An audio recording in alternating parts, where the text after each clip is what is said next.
We're back. And we're not burnt crispy. Well, I am a little bit here. Yeah. I don't know if the camera could show that, but Well, yeah, look at this. Look at this blotch right here. Yeah. Look how blotchy that is. Aw, Johnny. Yeah. So we're back from Punta Cana from the Dominican Republic. We had a fantastic time. Yep. And as stated, I'm still recovering. And as stated when we before we left, that we weren't going to have a review. In episode 4, we said we were going to have episode 5 ready. Probably when we get back, we're going to combine the two. But I figured we were going to split them up. Seeing as how 6 is tonight. What the hell is that? Yep. I think an ad was playing on my browser or something.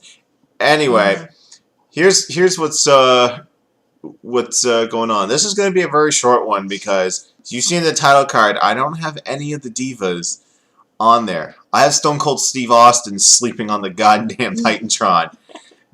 I'll be looking forward to seeing that. Okay, so I'm gonna time for history lesson. Lesson, yay! This is from when we should have a theme song. We should have a theme song. Johnny teaches wrestling history to Melanie. This is during Stone Cold Steve Austin's phase after Mania 19 when his back was so effed up he couldn't take any more bumps, and he's like, all right, you're still in the contract that we need to do something with you. Let's make you the co-GM for Raw. So he shared boss duties with Eric Bischoff. So he had this thing where Lance Storm was just floating around kind of doing nothing, and Austin came out and was like, come on, impress me, you're boring me. And he came out with a pillow and a blanket and slept on the ramp. Kept going, boring, boring. And at least that kept into the fans just like that. Okay, my opinion, Lance Storm. Good worker, good technical wrestler, just zero charisma. Couldn't cut a promo, couldn't do anything. I'm sorry, I'm bashing on a fellow Canadian wrestler, but you know. You do. Yeah, exactly.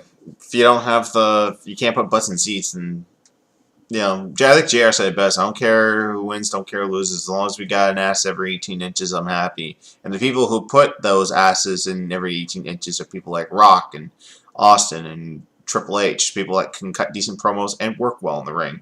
Why do you think John Cena's so well? You know, going back to the Cena argument, yeah, 5 moves of doom, but you know what? He puts the asses in the seats because, like, good 3/4 of that crowd are there to see Cena. Don't care what anyone else says. So yeah, I'm putting the picture on this as boring because my God, this was a boring episode. So much so that dramatic. I didn't even bother to take like 3 pages of notes. There's my notes. That's just the summary of the episode. Surprisingly, nothing involving the Bella twins. Barely.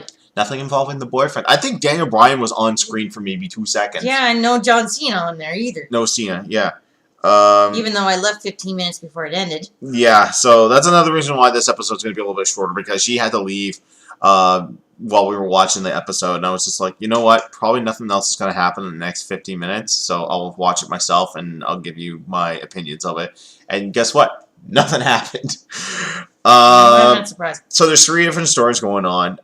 There's Trinity and John, one of the Usos, finally going, you know what, fuck it, let's just go get married. So they took a weekend off. WWE granted them a weekend off. More so that they weren't booked in anything. They're not booked in any current storyline, so it doesn't really matter. So they have a weekend booked, and they're going to Hawaii to go get married. And Trent's family's there. It's just like, it was like a super short wedding, super small. I think maybe they had, what, 20 people there? Yeah, I think so. Like mostly on John's side, because you know John's got a big family. Obviously, legendary. The Samoan family is huge. Obviously, I don't think I saw Rosie there. If I did see Rosie, then he lost a shit ton of rating. Camera? Yeah, the superhero in training. 1/2 a 3-minute warning. 3.5. Well, that was their thing. Rosie and Jamal, who would later become Umanga. Umanga. Or no, Umaga. Okay. Real name is Umaga, but I'm doing the whole William Regal thing. It's like, you're going to face Umanga tonight. Why are you saying it like that, Regal? It's Umaga. Yes, Mr. McMahon, that's what I'm saying. Umanga. Okay, so the big story is that now we're actually going backwards too because they already did the old school Raw, so they did it again. But this time they focused on the 6-man tag match between Too Cool and 3MB because Rikishi I can't remember his first name. His last name's Fatu. He's been on and off with WWE for many years. He came in with Afa, I think, as part of the Head Shrinkers. That was back at WrestleMania 9. God, that's how old that is. Yeah, he's an old motherfucker. Then he was like, just like, keep it real, Fatu, or keep it positive. Or he was like, or something like that. It's something like positive figure. He wore a big jacket. Then it was like the Sultan. Then he disappeared, and then he gained like 100 pounds and he came out as Rakishi, and then they repronounced it Rikishi. And then when Austin got taken out, okay, we're more history lesson here. When Austin got taken out in 2000? No, 99 SummerSlam or Survivor Series. Someone ran him down with a car. And that was just a way to write him off TV so that he could go heal his neck because he had to get super invasive neck surgery and it had to fuse for a year. And then the whole they kind of let it go for a while and then they kind of brought it back. And Mick Foley's just like, I want to know who ran down Stone Cold. And they kept blaming The Rock. And then he pointed out to Rikishi and he went, okay, I did it. I did it for The Rock. I did it for the people. And there was just a way for him to turn heel. And then they realized, shit, this isn't working. We need someone. Okay, yeah, Rikishi drove the car, but we need an assailant who told Rikishi to drive it. And that's when they did a gigantic heel turn for Triple H. And that led to an awesome program between Triple H and Austin which blew up the pay-per-view before Mania because we had to have Rock Austin for Mania for some godforsaken reason. Should have been Triple H Austin. That should have capped off there instead of okay, let's go Rock Austin. Rock's got to go off and make Scorpion King. So let's give Austin a heel turn. That failed miserably. So, okay, all right. I just went off track. So, 3-man match. A real heel type person. He was more like a borderline anti-hero. When he was Stone Cold, yeah. When he was like the ringmaster in Stunning Steve Austin in WCW as a Hollywood Blonde, he was perfect. He was good, but anyways, okay, we're going off track here. We're talking about like good wrestling storylines, bad wrestling storylines. We're talking about shitty reality shows. So yeah, they pull Rikishi aside after this match and ask him to be at the wedding. He's like, "Oh, we're gonna get married next week. Do you want to come?" And I guess there's some tension between the Usos and Rikishi. I guess he's not a good father, or we don't even know. So this was news to me. Judge. Because 2 years ago, when there was an old school Raw, Rikishi did a match, or no, that was leading up to the 1000th Raw. Heath Slater kept going through Legends. Rikishi came out, squashed him, and then lights went out, and lights came back on. The Usos were in the ring dancing with their dad. Cute. Yeah. I don't know. I don't know if this is something that they were playing off or whatnot, but all right. Or that was scripted. We don't know. So I'm going to go through these storyline by storyline instead of going through what happened chronologically in the episode. Okay. So they all fly to Hawaii. Rikishi's nowhere to be found. Hawaii. Yeah, pretty nice. Well, we didn't get to see too much of it. Like, well, Dominican was just as nice. Yeah. Oh, nicer, bigger. I could spend this whole video talking about how nice Dominican was, but that's another video for another time, maybe. Yes. So yeah, it turns out the night before when they're having they get together with the families and eating and drinking and all that, they come to find out that Rikishi will not be there. He had a last-minute appearance. So I don't know if this whole thing was staged for the show to make Rikishi look like a bad dad. I mean, come on, can't do a second heel run with this guy. Way over the hill. So here's the thing. If it's really true, that kind of puts Rikishi in a bad light. It's just like, oh, I gotta go to an appearance. Like, what appearance? You're not with WWE officially. I don't think you have a Legends contract. You're not with TNA because you tried that. They called you Junior Fatu, and you hated that, so you left. True story. That's not. Yeah, it Nice. was dumb. It was dumb. Oh, that was TNA back in the day. They were just like, all right, we need every single XWB guy we can get to try and boost ratings, and it never worked. It worked with Kurt Angle, and that was it. So yeah, but yeah, like no father would ever turn down his kid just to like appear, and like for the last minute appearance, it's like what, you gotta go to some fucking mall somewhere, charge $20 for a Polaroid and an autograph. Come on, you can make that up. Yeah. Just ask for another Some payday things on are- Raw. Yeah, exactly. Well, Fuck, yeah. if Hunter can put Road Dogg and Billy Gunn into a tag team for a few months, I'm sure they can do that. Well, they go through the wedding anyway because Jay Uso is like, Jimmy Uso, sorry, Jay is John. I don't know the real name of Jimmy. And he's like, man, you and I, we're twins. I'm happy for we've been up and down the road. Let's not ring up your DUI. But yeah, they're just all like, we're family. Like, if Pops can't be here, that's on him. We're gonna have a good time anyway. So yeah, they did. It was a good time, and they had their wedding and all that. And they can always renew their vows for their parents later on. yeah, well, Mama Fatu was there, plus the brothers. Like I said, Samoans have big families, huge families. So from what you say, I believe that. I'm trying to remember which OSW review they did, where they had like the Samoan chart and it showed everyone. It showed Afa and Sika. It showed the Head Strinkers with Ecto Fatu. It showed The Rock. It showed Rocky Johnson, his dad. It showed Chief Peter Maivia, Roman Reigns, Tamina. I can't remember the other ones. But yeah, that was that storyline. Second storyline, Eva Marie and her. Ow! My ovaries! That is not funny! I had to get this. That is not freaking funny! It's a Simpson quote! It's a Simpson quote! Bart keeps playing Wolf. Or, the boy who cried Wolf. He's like, oh, Bart, you're back from your illness. How you feeling? He does like a run up a wall. Can't complain. Oh, good. You're here to do your makeup test. Oh, my ovaries. Okay. Now you get it? Now you get it? Yes, okay. Sorry. I just don't remember that episode. That's when a wolf actually showed up. This is like, I'm done failing my test now. It's like, Bart, I'm not going to even grade this until you tell me what happened out there. Alright, there was no wolf. He like faints. He's like, hey, don't you feel better? He starts poking him with a stick. Uh-oh. Okay. You got really mad there. But yeah, Eva Marie has something wrong with her ovaries. She had a cyst explode. Yeah.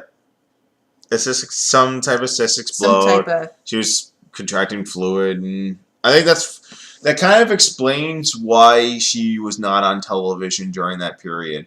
Yeah. Because I kind of noticed that. I was just like, they're trying to hype Total Divas. Where's their golden child? Where's Eva Marie, the one that they want to push to the moon? She's just like gone.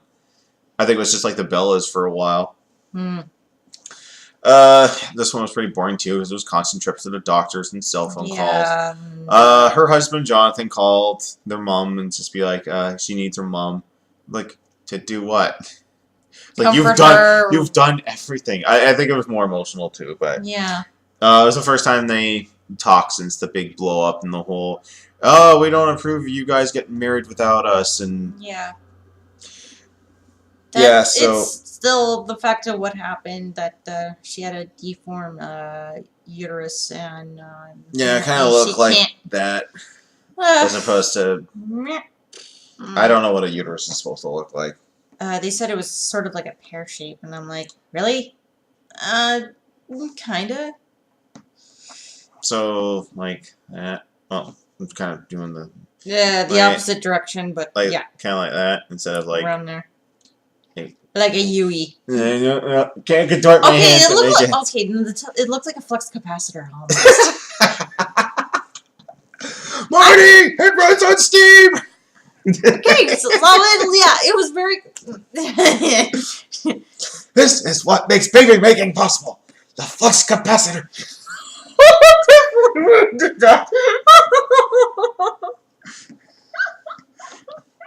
You're standing on your toilet. You're trying to hang up the sink, and that's when you came up with the flux capacitor.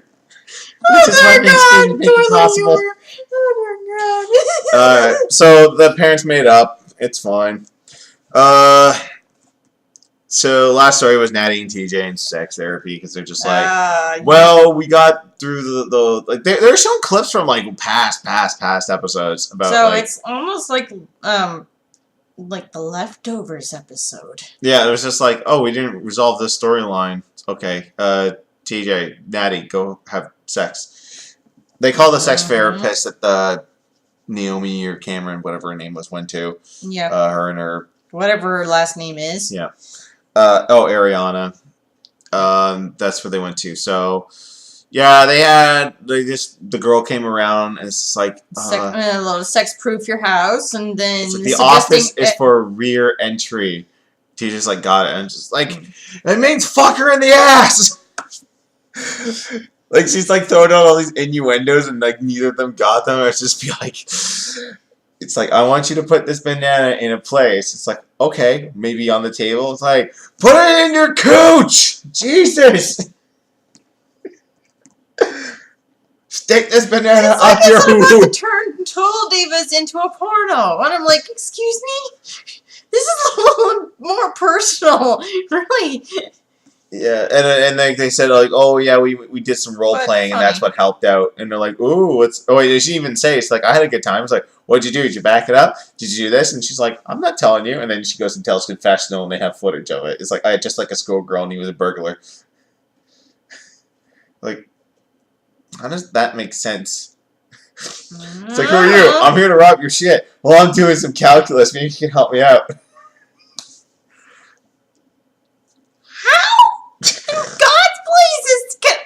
Never mind. I'm not asking. Never mind. Hey, if it works for them, it works for them. Well, whatever works precisely. But something like that won't work with us. Yeah. It's funny enough, like I said, no Brie Bella, no Cameron, except for like the sex therapist. Let me call him a sex therapist. Yeah. No Summer Rae. Summer Rae wasn't even in this. She was in it because like they showed a Superstars match with Natty and Oksana. And it was like, ooh, so it looks like Natty got her groove back. She's looking fine. I was like, she's wrestling Oksana. Not that fucking hard. There was like 2 clotheslines and a sharpshooter. That was it. It's like, done. Go. God.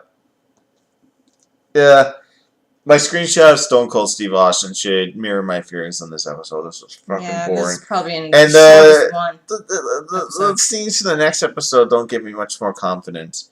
Nikki's back to ruling the goddamn confessionals. It's like, we're recording a music video to someone you've never known because you don't watch music videos anymore. Unless they're on Vivo on YouTube. Yeah. I find that funny how, like, much music for us here in Canada, much. We don't even have, like, they play, like, what, an hour block of music a day, and then it's, like, Vampire Diaries, Degrassi, The Next Generation, and Fresh Prince of Bel-Air. Which I found out something about this woman just like Fresh Prince of Bel-Air. Attack her in the comments. She doesn't like Fresh Prince of Bel-Air. I used to, but I don't. It's too stereotype. Ugh. Stereotypical. Okay. I did make a comment earlier, like. Alright, well, we're gonna leave it at that. I'm gonna leave it at that, but yeah, it was a little. She just doesn't like it. I love Fresh Prince of Bel-Air. I remember watching a top. Someone posted a top 5 video of like the top 5 most emotional moments in Fresh Prince of Bel-Air, and I said I can guess them all, not in order, but I can guess what they were. The only thing. Carlton getting pulled over for DWB, driving while black. While black? Yeah, very first season, they're going to Palm Springs. Will and Carlton are in the car, and they were going kind of slow because he didn't know where the house was, and they get pulled over and arrested because they think the car is stolen. Oh. It was a race one. Really? Yeah. Jeez. Carlton almost ODing on speed. And Will, bawling his eyes, tells him, "I'm sorry, man. I almost killed my best friend." Will's father coming back and then leaving. I think I've seen that one. Oh God, I had them all. I had all 5. Will and the gun. And damn it, there was another one. Not Uncle Phil's heart attack. Rest in peace, Uncle Phil. Well, yeah, J.J. Avery's dead for real. Yeah. But God damn it, I can't remember the last one. Anyways, all right, we're rambling now. We're going 20 minutes, average length, actually to go a little bit longer.